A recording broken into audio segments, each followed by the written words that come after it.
Stepmom, who despised me all my life, kept me away from my father's funeral while I was abroad, so that she gets the inheritance all to herself. But this, the reality Dad's inheritance, got revealed by his lawyer, and now she's crawling to me because she wants me to sign a few papers for her, or else she'll be in the streets. Hi everyone, my name is Susan, 33 female, and I am the reason why my stepmom is now homeless. Okay, I know that sounds harsh, but hear me out. I lost my mom when I was just 5 years old. I only have a few hazy memories of her smile, the way she tugged me in at night. She was taking a weekend trip with some of her colleague friends when their car went off the road and she was gone. I was way too young to really understand that I would never see her again. My dad, George, 67 male, was a mess for a long time. But he was determined to make sure I didn't feel an emptiness because my mom wasn't around anymore. Honestly, he went above and beyond. He'd take me on ridiculous princess-themed tea parties, even though he'd probably rather been watching football. He read me fairy tales with silly voices for all the characters. On Halloween, he'd help me craft the most elaborate costumes, so detailed that I always won the neighborhood contest. I remember one year, I was obsessed with this nature documentary about butterflies.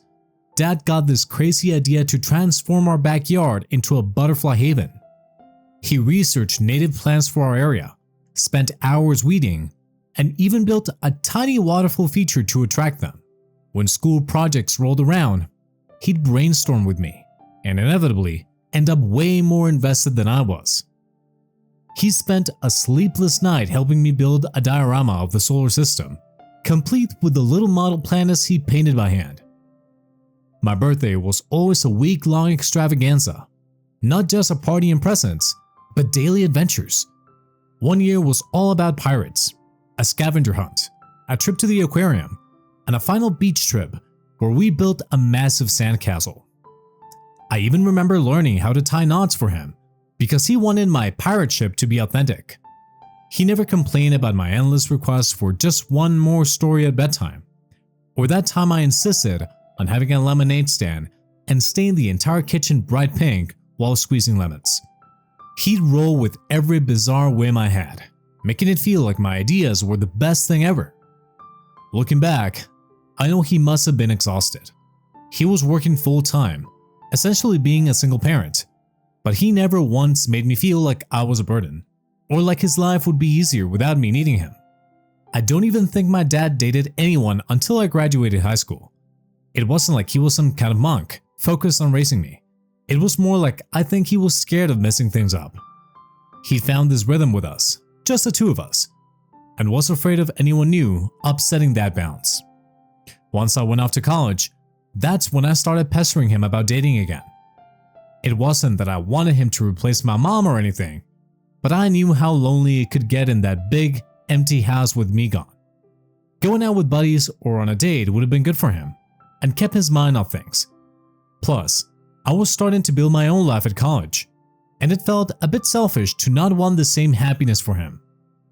Eventually, through some online dating mishap, he still gets flustered talking about it. He met Ella, 59 female, a nurse who worked at the local hospital. They had their first date at this cheesy Italian place he used to take me to, the one with red checkered tablecloths. She must have passed the test because things went from 0 to 60 really fast. My dad fell for her quickly, too quickly if you ask me. I was happy for him, of course, but also a tad worried. After so long on his own, was he rushing into things? What if this fizzled out and he ended up hurt? I had these visions of packing him up and moving him in with me in my tiny dorm room if it all fell apart. Then bam, just 4 months into dating, they decide to move in together. It felt like I blinked and suddenly, Ella's stuff was scattered around our house. Her fussy bathrobe in the bathroom, framed photos of her grandkids on the shelves, and that weird lavender soap that suddenly made our house smell like a spa. It took some adjusting. Whenever I'd go home for the holidays or long weekends, Ella would be there, hovering in the kitchen, offering to help with dinner, or trying to make conversation about things she probably found on my Facebook profile. It wasn't that she wasn't nice, but it was different.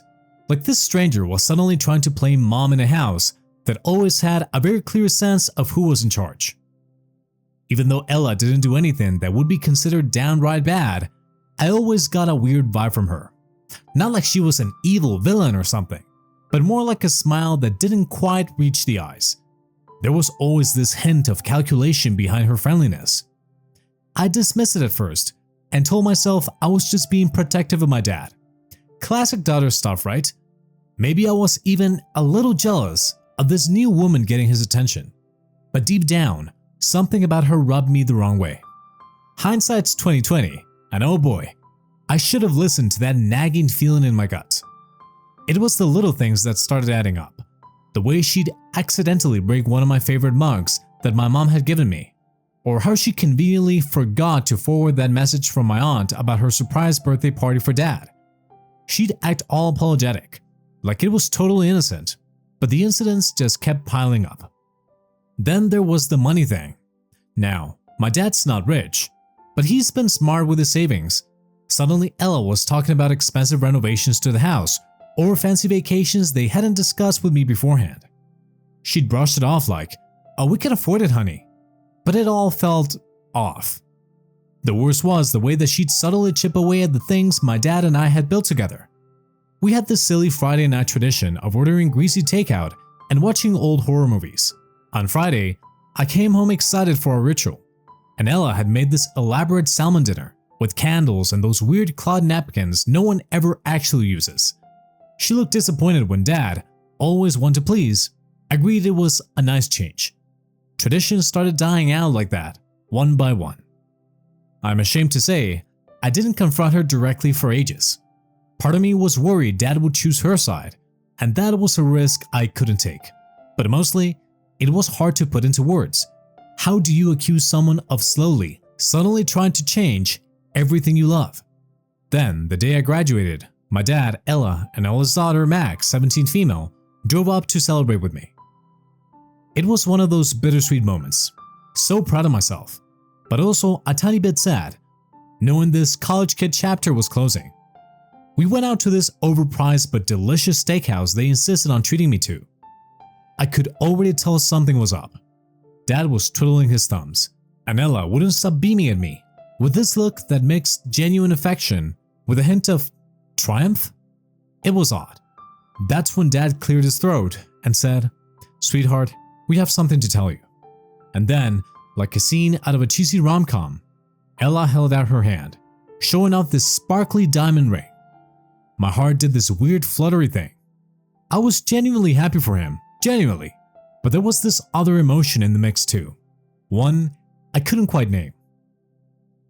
A mix of surprise, worry, and even a smidge of resentment. He hadn't even told me he was planning to propose. Honestly, I'd kind of been expecting this, at least the possibility of it. But for the first time in a very long time, my dad was finally doing something just for himself. It wasn't about being the perfect parent to me anymore. This was his choice, his happiness. I put on the biggest smile I could muster, hugged them both, and offered my congratulations. We made awkward small talk about the wedding, dress colors, potential locations, the usual stuff. But inside, my head was swirling. Would I even be a bridesmaid? Would Ella's family expect me to call her mom now? Max didn't have the same restraint. She rolled her eyes as Ella gushed about dress ideas and muttered something about being about time. Later that night, when we were alone, she leaned over and whispered, "Don't worry, she does this. This is husband number 3. That made me laugh, but it also made that knot in my stomach a little bit tighter. This wasn't some fairy tale romance. It was messy and complicated, and it felt like I was expected to just go with the flow. I was entering a whole new phase of life, not just as a newly minted graduate, but as the daughter of a man who was starting a completely new chapter, one that might not fully have room for me anymore. It was scary, exciting, and bittersweet all at the same time. Over time, I got used to Ella and Max. It wasn't always smooth sailing, but hey, what blended family is? Max and I settled into an uneasy truce, bonding mostly over our mutual amusement with Ella's sometimes overly dramatic antics. Ella relaxed some too, realizing maybe I wasn't the threat to her happiness she initially thought. We never became best friends, but we found a way to coexist. Things went on like that for a while. 2 years ago, I got a huge break at work, a promotion, and the chance to head our overseas branch in London. It was an opportunity I couldn't pass up. But it did mean one major downside. I'd be even further from Dad. I'd only be able to get back home once a year for Christmas. Leaving was bittersweet. Of course, I was excited about this new adventure, but there was a sharp sense of guilt too. My dad was getting older, and now I would be an ocean away. But he encouraged me to go, insisted that this was what he wanted for me. He'd come to visit, he promised.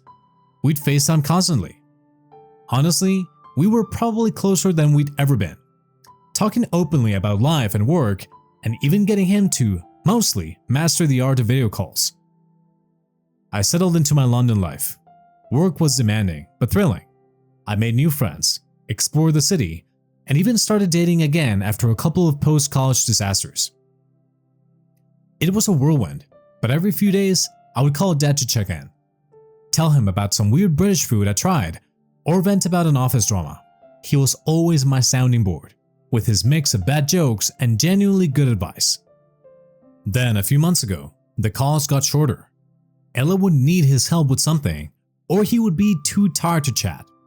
Sometimes I wouldn't hear from him for a couple of days in a row. When I brought it up, he made excuses. Maybe his phone charger was broken, or he was busy with yard work. I felt that familiar niggle of unease creeping up again.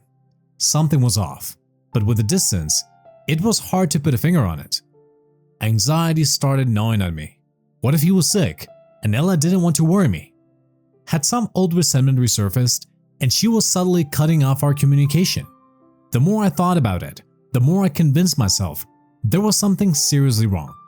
However, about a month ago, my entire world fell apart. My dad, my rock, passed away from a sudden heart complication. It was a brutal gut punch out of nowhere. I was at the office when it happened. I saw the missed calls from Ella. My initial thought was annoyance. Why couldn't she just text like a normal person? But the voicemail she left, her voice was shaky, edged with a coldness I'd never heard before. "It's about your dad. Call me back." He'd had a heart attack, passed away in the hospital. Just like that. No goodbyes, no warning signs. Just gone.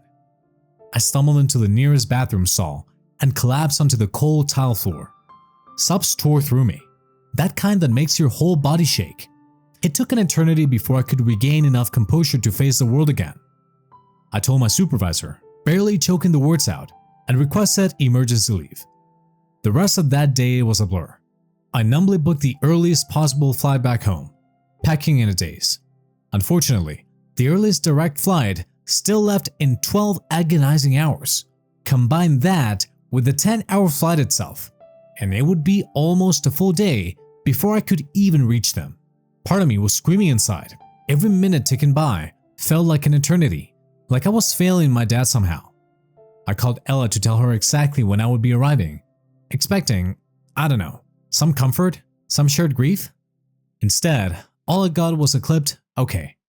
The coldness in her voice was like a slap in the face. A jarring reminder that this woman had become part of my family, yet felt like a complete stranger. The flight was pure torture. Stale air, the hum of the engines, the painfully slow progress updates on the tiny seatback screen. I couldn't eat, couldn't sleep. All I could do was picture Dad's smile, hear his laugh, and replay every memory over and over. Had I called enough? Visited often enough? Did he know how much I loved him? The guilt gnawed at me, relentless and sharp. When I finally dragged myself home, completely exhausted and emotionally hollowed out, another gut punch was waiting for me. My dear stepmother had already done the worst. His funeral was finished. My dad was already in the ground, and I'd missed it all. A wave of nausea washed over me, mingled with a scorching rage I hadn't felt since I was a tantrum-throwing toddler. Why? I could barely choke out the word, staring at Ella. "You knew I was flying in. You knew exactly what time I would get here." She just shrugged a dismissive gesture that made my blood boil. I couldn't wait. Things needed to be done. Things? Is that what she called my dad's final farewell? A logistical inconvenience? My voice was shaking, a dangerous mix of heartbreak and fury. "I couldn't believe you would do this, Ella. After everything," I trailed off, unable to articulate the depth of the betrayal. How could she rob me of the chance to say goodbye to the most important person in my life? Did she not understand how sacred those final moments were? The tears I'd been holding back threatened to spill over. Without another word, I bolted past her, grabbed the car keys, and drove straight to the cemetery. It was starting to get dark. I stumbled out of the car, legs barely working, and started searching frantically. And then there it was, the fresh mound of dirt, the awkwardly placed flowers, a stark testament to the finality of it all. I collapsed to my knees, the impact jarring, but nothing compared to the pain that ripped through my chest. Sobs tore out of me, a raw, animalistic sound. Tears streamed down my face, blurring the engraved lettering of his name. I clawed at the dirt, as if I could somehow dig him back out and reverse this horrible nightmare. My whole body shook with grief, so all-consuming that it threatened to swallow me whole. How dare she take away my chance to say goodbye, to tell him I loved him one last time, to hold his hand, to see his face, to just be there. I don't know how long I knelt there, the damp earth soaking through my jeans, the sobs slowly giving way to a bone-deep weariness. Eventually, the last bit of daylight faded, and I was left in the shadows, alone with my grief. Part of me wanted to stay, to be close to him, but the cold reality was I didn't have the strength. It was then that I realized the full extent of what Ella had done. She hadn't just rushed the funeral. She had stolen a piece of my dad that I could never get back, and for that, I don't think I could ever forgive her. I stumbled back home, utterly drained but fueled by a simmering rage. Ella was still there, perched on the couch like a queen serving her domain. As soon as I saw her, the dam broke.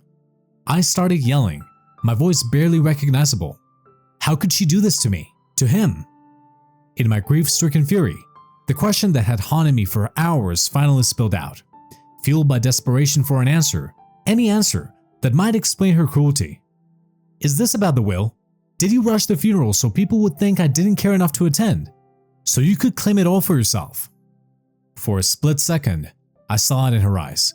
A flicker of guilt, a flash of something akin to panic, before she could mask it again. But it was enough. My gut, that same gut that had warned me about her from the start, screamed that I was right. The money, the fancy vacations, this sudden rush to get my dad buried as quickly as possible. It all fit. I felt sick to my stomach, not just from the grief and the betrayal, but from the realization of how monstrously she'd manipulated the situation.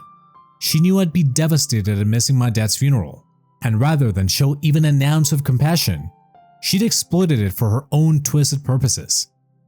I wouldn't be surprised if she was already whispering to relatives about my absence, suddenly painting me as the uncaring daughter. A cold rage washed over me. "You'll regret this, Ella," I spat, my voice tight. "I won't let you get away with this." I didn't know exactly what I meant, or how I could possibly undo the damage, but I knew one thing for sure.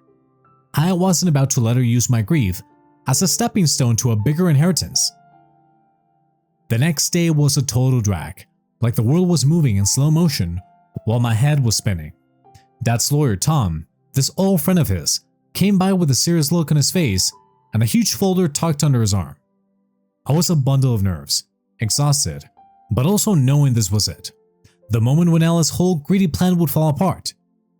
So, Tom starts reading the will, and holy cow, it was even better than I could have imagined. Yeah, Ella got some life insurance money, but the rest, the house, my dad's savings, everything was mine. You should have seen Ella's face. Suddenly she wasn't the sad, grieving widow anymore. She was full on yelling at Tom. "This isn't right. How could George do this to me?" Like, seriously, lady? Did you even actually like the guy? Tom was calm as ever. He explained that the will was totally clear. My dad had changed it a few years back, making me the main deal. Turns out, the house Ella was living in, the place I grew up in, was now technically mine. Honestly, a weird mix of feelings washed over me. Yeah, I felt like I'd won some kind of battle, but mostly it just sucked. I would trade everything in the world just to have my dad back. But seeing Ella so furious, her plan backfiring in her face, There was some dark satisfaction in that. Her greed had been so obvious that any sympathy I might have felt was long gone. She started pointing fingers at me. "Oh, you tricked him. You did something." Tom jumped in, reminding her that this was about respecting my dad's wishes, and that shut her up for a second. The rest of the meeting was a lot of legal words I barely understood, along with Ella getting more and more desperate to weasel her way out into more money. I mostly stayed quiet, letting Tom handle it. Sure, this was about my inheritance, but it was also about so much more.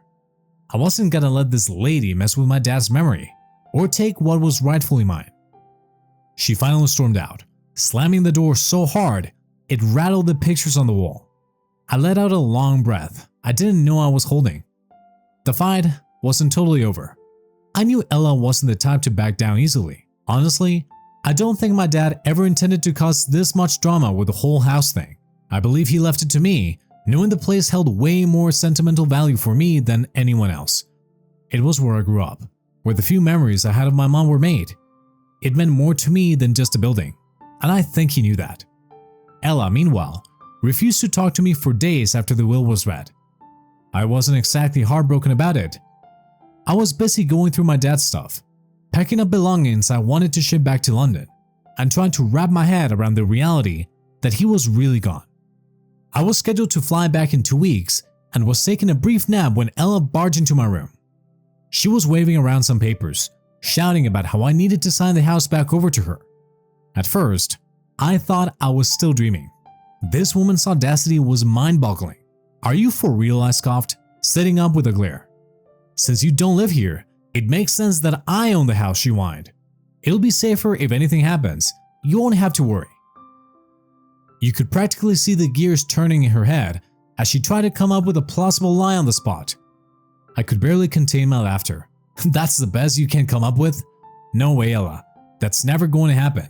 Since we're finally talking about it, consider this your eviction notice." Her eyes widened in shock. "You can't do this to me. This was our home." "Our home," I spat back. "Funny. I don't recall ever moving in with a gold digger. This was my dad's house, and now it's mine. The law is on my side, and there's nothing you can do to change that." She started ranting, spitting out venom about how my dad would be ashamed of me. My patience snapped. "Don't you dare," I hissed, voice shaking. "You have no idea what my dad and I had. No idea what kind of love that was. I want you gone. 3 days, Ella. Get your stuff and get out." Now, some of my friends are split on this whole situation. A few think I'm overreacting, that she's just grieving, and maybe I should give her a break. They say that since my dad loved her at one point, maybe she deserves some respect, and I should let her stay in the house for a while. Others back me up, pointing out how Ella's been acting all along, and this was probably her plan from the start. So, internet strangers, let me hear it. Am I the a-hole for kicking my stepmom out of the house my dad left me? I could really use an outside perspective on this whole mess. Hey guys, thanks for all the feedback. It's been good to get some different perspectives on this whole thing. I fly back to London in a few days, and Ella has all her things packed up. She hasn't stopped muttering insults under her breath. Entitled brat, gold digger, all her greatest hits. I've learned to just block her out. Honestly, the sense of relief that I'll never have to deal with her scheming again outweighs any residual guilt. Of course, leave it to the universe to throw in one more curveball, just as I thought this chapter was closing. Yesterday, of all days, I got a text from Max. She was off on some remote hiking trip the whole time Dad passed away, and the funeral happened. No signal, no reception. She found out about my dad just the day before and was on her way. Part of me felt a flash of sympathy for her. Losing a parent, even a step-parent you had a rocky relationship with, is hard. But that wave of understanding was tempered by what came next. When I explained the whole situation to Ella, when I explained the whole situation to Max, she immediately apologized for her mom's behavior. Yet the next sentence was this plea to forgive and forget, to let Ella stay in the house, at least for a little while. I felt a familiar surge of anger. Was everyone going to try and excuse her behavior? Max knew about the tension between us and had seen glimpses of Ella's true colors, and still, she expected me to just take it, to be the bigger person after everything. "Max," I texted back, trying to keep calm. "I care about you, but no. Your mom rushed my dad's funeral so I couldn't even say goodbye. That's something I can't forgive, no matter how much you plead. There was silence on the other end, and I haven't heard from her since. Honestly, another pang of guilt washed over me. Max, after all, wasn't Ella. We had our moments of bonding, and I genuinely did like her. But this was a boundary I couldn't budge on. I wasn't just standing up for myself against Ella, I was respecting my dad's memory. She had tried to manipulate his will, his funeral, everything. I wasn't about to let her manipulate my relationship with his daughter too. If Max wanted to prioritize her mom over the pain Ella had caused me, well, that was her choice. Sad, but it was her choice to make. Okay guys, you're not gonna believe this. I thought I was done with this whole Ella drama, but apparently the universe has other plans. It's been a month since that whole post, and I barely gave the house or that woman a second thought. Well, until yesterday. I left the house keys with a friend and gave her access to the security cameras. She called me yesterday, voice panicked, saying that she got an alert on her phone. Someone was in the house. That sinking feeling hit me instantly. I knew before she even checked the footage exactly who it was. Sure enough, there she was, my former stepmother, slinking around, grabbing stuff. Now you might think, why didn't my friend immediately call the cops? Good question. But I had specifically told her to not get the police involved, unless absolutely necessary. I didn't want this to turn into a huge ordeal. Furious doesn't even begin to describe how I felt. I grabbed my phone and dialed her up. Ella, what the hell do you think you're doing? I know it was you in my house. She stammered out a pathetic denial at first, then switched tactics. She quote-unquote accidentally left some things and just wanted to pick them up. Oh, and it just so happened that she still had a spare key. Convenient. I lost it completely, yelling at her about boundaries and respecting my wishes. I threatened to get a restraining order and told her the next time she tried something like this, I would have her arrested. She promised, swore even, that it wouldn't happen again. Yeah, right, like I'll believe that. The whole incident left me shaken and honestly, more than a little afraid. I'm a half a world away. How the hell am I supposed to get rid of this woman? It's clear she's not going to disappear quietly. Well folks, buckle up, because things went from 0 to 60 in the blink of an eye. It hasn't even been a week since that last update, and the Ella saga just got a whole lot spicier. Remember how I told my friend to change the house locks and the security system codes? Guess who couldn't resist the temptation? My friend got a call from the alarm company, motion detected inside the house. She told them to call the police immediately, just as we discussed. And wouldn't you know it, they caught Ella red-handed, trying to break back in. Turns out, changing the locks wasn't enough to deter this woman. From what my friend told me, Ella tried the whole charade again, claiming she lived there, throwing around legal terms, the works. It was almost laughable, if it weren't so infuriating and a little bit scary to be honest. The cops didn't fall for any of it and took her downtown. My friend then called me and asked if I wanted to press charges. It was a tough call. On one hand, I just wanted this nightmare to end. I had work, friends, and a life to get back to in London. But the other, angrier part of me wanted to throw the book at her. Did she seriously think she could just waltz back into my house like she owned the place? The sheer audacity of it made my blood boil. In the end, I told my friend to let the police give her a stern warning. One last chance, I told her, but make it crystal clear that if she tries anything like this again, I'll press charges, full stop. And that includes flying back to the States if I have to. Hopefully, she will have learned her lesson now. That was it for today's story. Thank you very much for listening. Smash that like button for me and subscribe for more stories. Thanks again, and we'll be seeing you in the next one.